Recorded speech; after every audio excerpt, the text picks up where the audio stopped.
दोस्तों हम सब चाहते हैं कि किसी भी तरीके से हम सबकी जो मेमोरीज है, जो ब्रेन है, वो एक आइंस्टाइन साइंटिस्ट की तरह काम करे, एक बढ़िया आईक्यू लेवल के साथ में काम करे।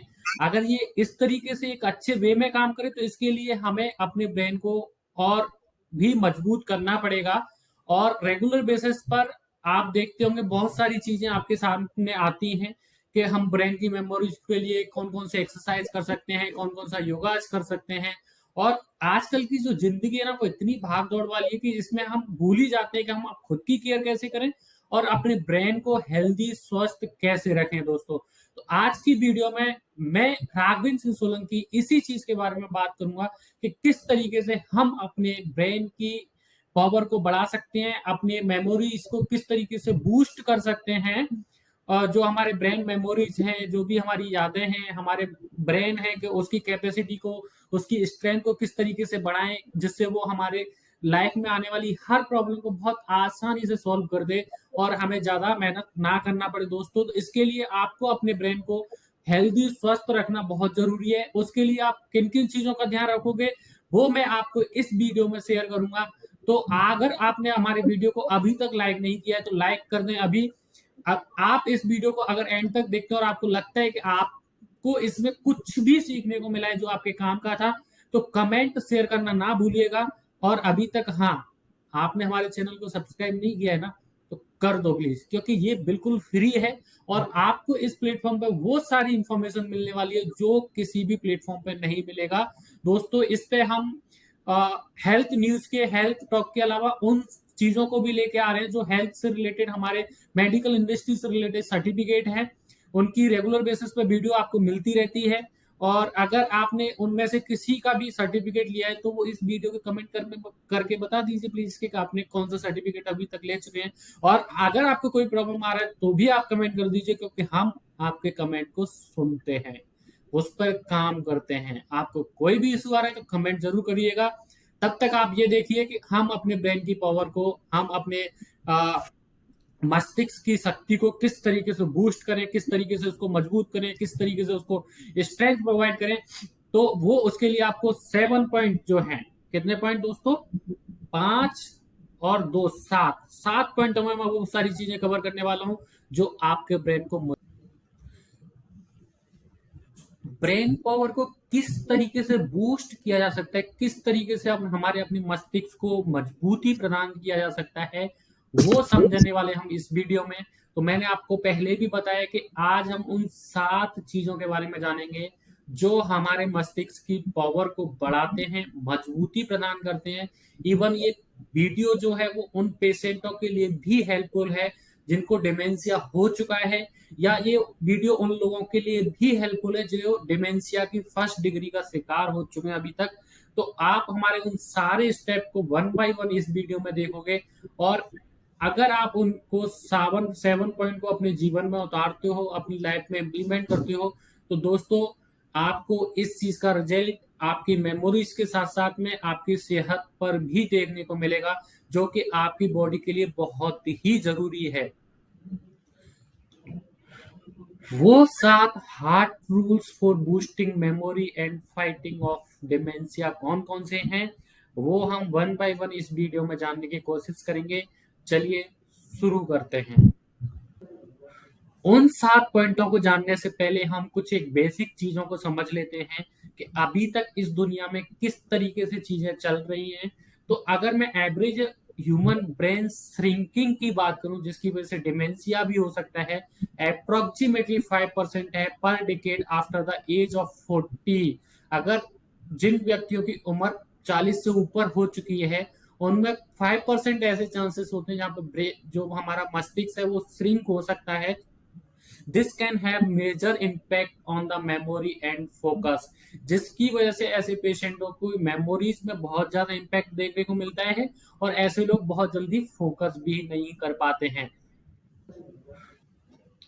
नेक्स्ट जो चीज है जो आपको जानना है वो ये है, what more brain disorder are on the rise in 2020। लगभग 54 million people world wide had Alzheimer's disease और other dementia and that number is expected to grow. तो दोस्तों ये अपने आप में एक बहुत बड़ी चीज है कि अभी तक हमारे देश के हमारे वर्ल्ड वाइड 2020 तक जो डेटा था, अल्जाइमर हो चाहे वो डिमेंशिया हो, उससे रिलेटेड 55 और मिलियन क्रॉस हो चुका है। तो इतने लोग ऑलरेडी ही मेंटली मेमोरी जिनका डाउन हुआ है या जिनको फोकस करने में प्रॉब्लम आया है, तो ऐसे पेशेंट का जो नंबर है वो रेगुलर बेसिस पर बढ़ता चला जा रहा है, जो अपने आप में एक बहुत बड़ी चीज है। इसलिए आप अपनी देखभाल स्वयं रेगुलर बेसिस पर जरूर करें और इसका क्या इम्पैक्ट होता है वो भी जानने की कोशिश करते रहें। बट द सीरियस थिंग्स जो है वो ये है कि mental decline does not have to be an inevitable part of the aging. In fact, certain lifestyle factors have a greater impact than your genes do on whether you will develop memory or related diseases. ये जरूरी नहीं है दोस्तों हमेशा के लिए कि जैसे जैसे आपकी उम्र बढ़ेगा वैसे ही वैसे इन चीजों पर फर्क आने वाला है। नो दोस्तों, आजकल की हमारी जो लाइफ स्टाइल जिस तरीके की है, हम हर एक चीज को स्ट्रेसफुल लेने लगे हैं। लाइफ हमारी भागदौड़ होने वाली हो चुकी है ऑलरेडी। टाइम से खाना नहीं खाना, टाइम से सोना नहीं, ऐसी बहुत सारी चीजें हैं जो हमारी मेंटल हेल्थ को इम्पैक्ट करती हैं, हमारी मेमोरीज को इम्पैक्ट करती हैं।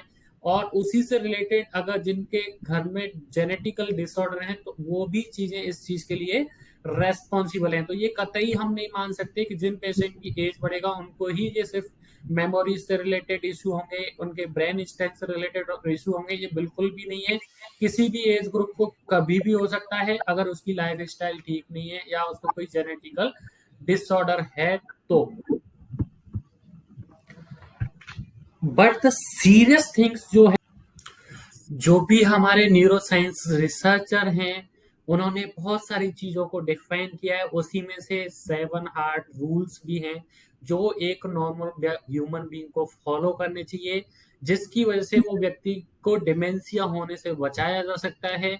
और अगर आप भी उसको फॉलो करते हैं तो आपकी डे टू डे एक्टिविटी का तो जो लाइफ स्टाइल है वो तो सुधरने वाला है, साथ में आप अपने आप को डिमेंशिया होने से भी बचाओगे।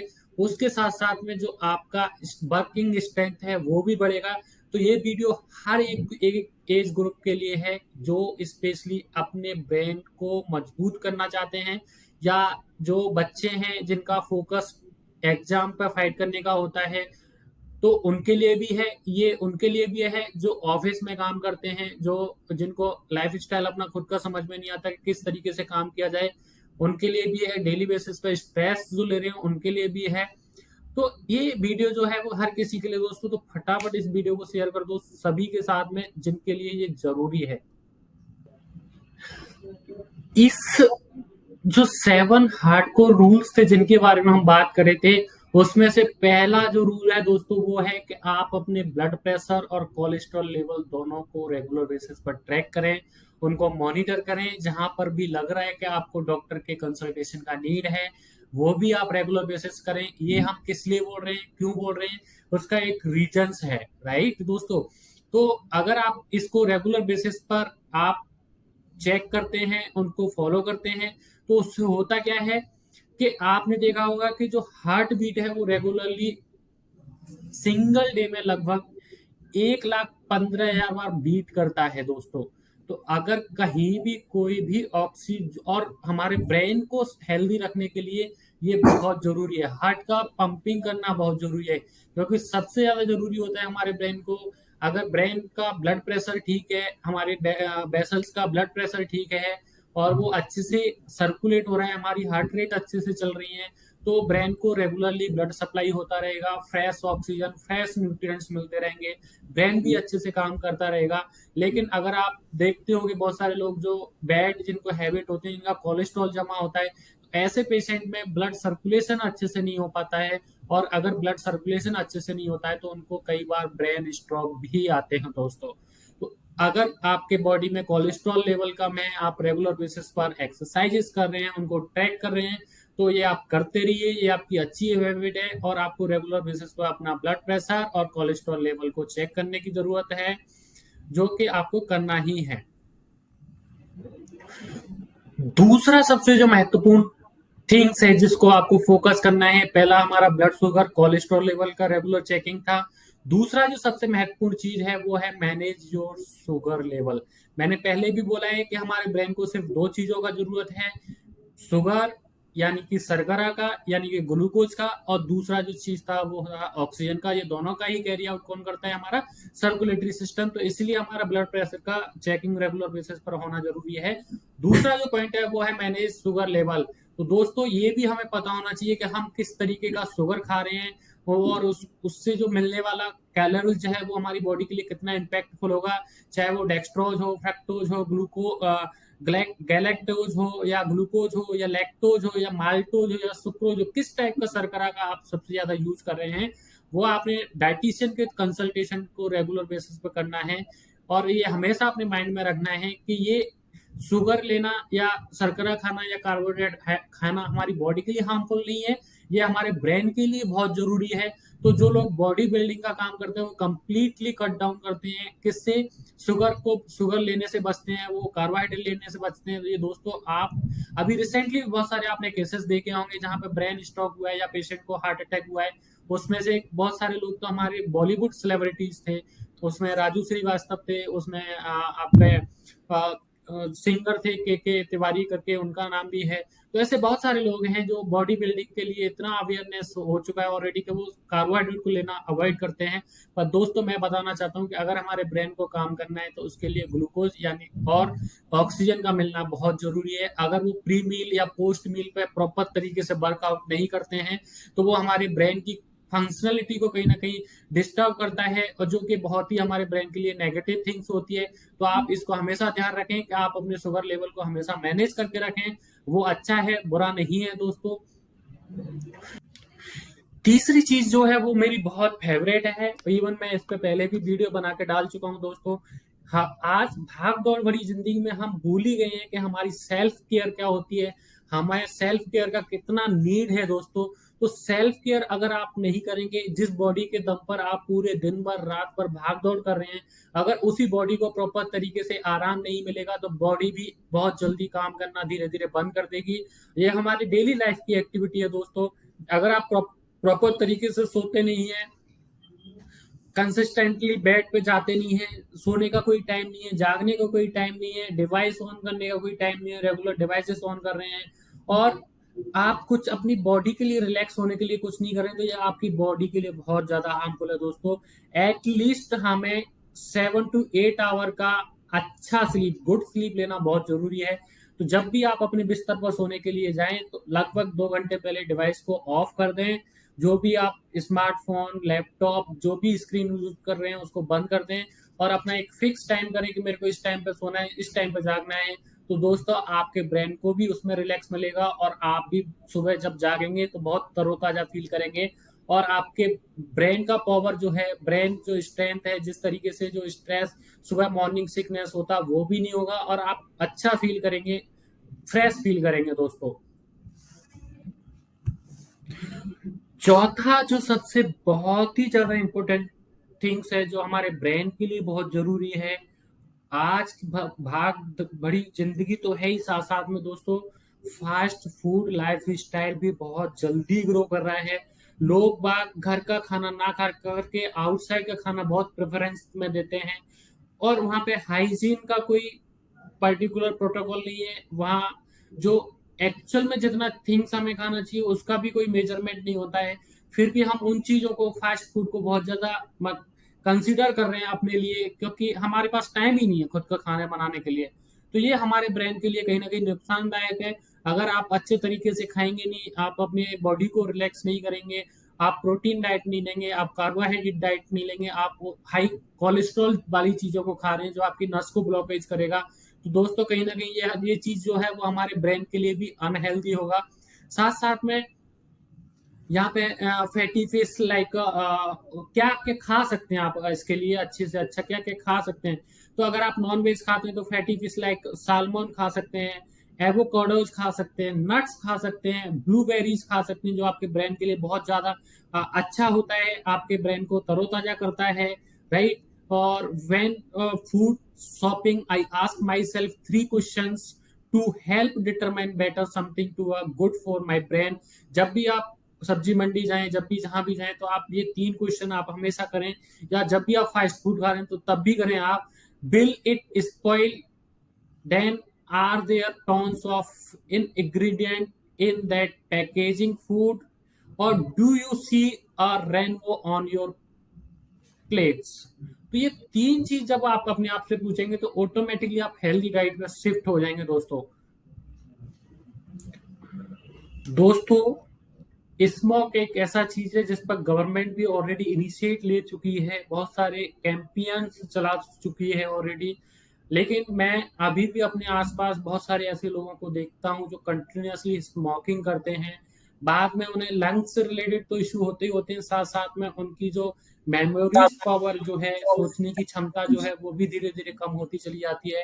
तो स्मोक जो है वो हमेशा इंजूरियस होता है, और इंजूरियस सिर्फ वो फर्स्ट स्मोकर के लिए नहीं होता जो पर्टिकुलर स्मोक ही कर रहे हैं, थर्ड डिग्री स्मोकर भी होते हैं। अगर आपके कोई दोस्त ऐसे फ्रेंड हैं जो आपकी कम्युनिटी के अंदर स्मोक करते हैं, उनसे दूरियां बनाना स्टार्ट कर दो दोस्तों, क्योंकि उसका जो स्मोक है वो आपके अंदर भी कहीं ना कहीं जा रहा है, और आपके ब्रेन को भी कहीं ना कहीं वो इम्पैक्ट करेगा, है ना। तो ये बहुत जरूरी है, स्मोक आपको नहीं करना है। अगर आपके ब्रेन को अच्छी मात्रा में, अब मैं आपसे सिंपल एक क्वेश्चन पूछता हूँ, जब आप मेडिटेशन करते हैं तब अच्छा फील करते हैं, जब आप गहरी लंबी सांसें या किसी ऐसे हिल स्टेशन पर जाते हैं जहाँ पे आप बहुत डीप ब्रीथिंग एक्सरसाइज करते हैं तब अच्छा फील करते हैं, या आप अपनी स्ट्रेस वाली जिंदगी में सिगरेट पीने के बाद में अच्छा फील करते हैं? ये क्वेश्चन मैं आप पर छोड़ता हूँ। अगर आपको लगता है कि हिल स्टेशन पर जाकर के या नॉर्मल आप मेडिटेशन करके आप अच्छा फील करते हैं, तो ऑफकोर्स आपको स्मोकिंग छोड़ देनी चाहिए। और वैसे भी स्मोकिंग से आपको तरह तरह की बीमारियां होती हैं, लंग से रिलेटेड आपके शॉर्टनेस ऑफ ब्रीथ हो सकता है, आपको लंग कैंसर हो सकता है, आपके टीबी हो सकता है। तो अगर आप इन बीमारियों को अपने जीवन में न्योता देना चाहते हैं, ऑफकोर्स आप स्मोक करो, मैं उसमें कोई इंटरफेरेंस नहीं करूंगा। लेकिन आप अपने अपने साथ साथ अपने परिवार को भी प्रोटेक्ट करना चाहते हैं, आप अपने ब्रेन को मजबूत करना चाहते हैं, जो ब्रेन आपको 60 70 80 की एज में भी उसी इम्पैक्टफुल के साथ में काम करने में मदद करे, डिसीजन लेने में मदद करे, तो आपको स्मोकिंग आज ही छोड़ देनी चाहिए दोस्तों। ये बहुत जरूरी है। इस पृथ्वी पर ह्यूमन बीइंग एक ऐसा समुदाय है जो कम्युनिटी में रहता है, सोसाइटीज में रहता है। उसका एक रीजन होता है दोस्तों कि जब भी आपके ऊपर कोई प्रॉब्लम आए, या जहां आपको कोई सॉल्यूशन ना मिले, चाहे वो फैमिली से सॉल्यूशन ना मिले तो आप फ्रेंड से पूछ सकते हो, फ्रेंड से सॉल्यूशन ना मिले तो आप अपने ऑफिस कलीग से पूछ सकते हो, अगर ऑफिस कलीग का कोई इशू है या कुछ ऐसा है तो आप अपने फैमिली से पूछ सकते हो। तो सोशल कनेक्शन होना बहुत जरूरी है। अगर आप इस जिंदगी में, इस अर्बनाइजेशन कंडीशंस के अंदर अगर आपको डेवलप होना है, आपको आगे बढ़ना है, तो ऑफकोर्स आप बिना नेटवर्क के आगे नहीं बढ़ सकते हैं, बिना अपने दोस्तों की सहायता हेल्प लिए आगे नहीं बढ़ सकते हैं। तो ये बहुत जरूरी है कि आपके आसपास जो लोग हैं वो वेल कनेक्टेड होने चाहिए, हर समय आपकी हेल्प करने के लिए रेडी होने चाहिए। जैसे वो आपके लिए रेडी है, वैसे ही आपको भी हमेशा उनकी हेल्प करने के लिए रेडी होना चाहिए। जहां भी जिसको भी जरूरत हो दोस्तों, हेल्प करते रहें। इससे आपको 2 चीजें होती हैं हेल्प करने से, आपके एक तो कनेक्शन मजबूत होते हैं, दूसरे आपके इंटरनली जो आपके ब्रेन पावर है उसको भी आपको अच्छा फील होता है, और आप अच्छा महसूस करते हैं। जब आप अच्छा महसूस करते हैं तो ब्रेन के अंदर ऑटोमेटिकली वो क्षमताएं आती हैं जो आपको दूसरों के प्रॉब्लम को सॉल्व करने में हेल्प करती है, साथ साथ में आपको खुद को भी वो ग्रो करती है कि आप उन प्रॉब्लम से कैसे आगे चल के, अगर कोई आती है तो कैसे चल के उनसे निपटा जाए, किस तरीके से उनको क्रॉस किया जाए। इस पृथ्वी पर human, last but not the least, ये दोस्तों 7वां पॉइंट है हमारे ब्रेन को मजबूत करने वाले इसी सीरीज का। और ये लास्ट तो नहीं हो सकता है, बट हाँ, अगर आपको अपने ब्रेन को रेगुलरली मजबूत करना है, आपको ब्रेन को रेगुलरली बेसिस पर अच्छा महसूस कराना है, स्ट्रेंथ के साथ में रखना है, तो आपको डे टू डे बेसिस पर एक नई स्किल, एक नई नॉलेज, एक नया थॉट सीखने की जरूरत होती है। कोई भी उम्र नहीं होती है पढ़ने की, कोई भी उम्र नहीं होती है सीखने की। आप जब चाहें जैसा चाहें सीख सकते हैं, पढ़ सकते हैं। और अगर आप इसको रेगुलर बेसिस पर करते हैं तो आपके अंदर दोस्तों, आप खुद भी जान सकते हैं कि आप सोसाइटीज में एक अलग ही इम्पैक्ट रखते हैं, आपका एक अलग ही ओहदा होता है, आपकी एक अलग ही रेस्पेक्ट होती है। उसका रीजन ये होता है कि हमारे न्यूरॉन्स, अगर हम रेगुलर बेसिस पे नई नई इंफॉर्मेशन सीखते हैं, नई नई नॉलेज लेते हैं, नई नई किताबें पढ़ते हैं, नए नए लोगों के साथ में मिलकर के कन्वर्सेशन करते हैं, प्रॉब्लम सॉल्विंग थिंग्स पर बात करते हैं, तो हमारा ब्रेन हर समय एक नई चीज को सीख रहा होता है और कुछ अच्छी चीजों को सीख रहा होता है। जो हम टाइम पास करने के लिए कुछ बुरी चीजों को सीखते, वहीं पे अगर हम कुछ अच्छा सीख रहे हैं, कुछ अच्छा पढ़ रहे हैं, तो वो हमारे लिए, ब्रेन के लिए बहुत जरूरी है दोस्तों। कुछ अच्छा सीखते रहें, अपने आप भी सीखते रहें, दूसरे लोगों के लिए भी सिखाते रहें, जो हम कोशिश कर रहे हैं अपने एनी मेडिकल ट्रेनिंग ब्लॉग्स के थ्रू। अगर आपको ये वीडियो हमारा पसंद आया होगा दोस्तों, इसको लाइक करें, शेयर करें, कमेंट करना ना भूलें। अगर आपने हमारा ये वीडियो सब्सक्राइब नहीं किया है तो वो भी कर दें, जिनके लिए ये हेल्पफुल है उनके साथ शेयर जरूर करें।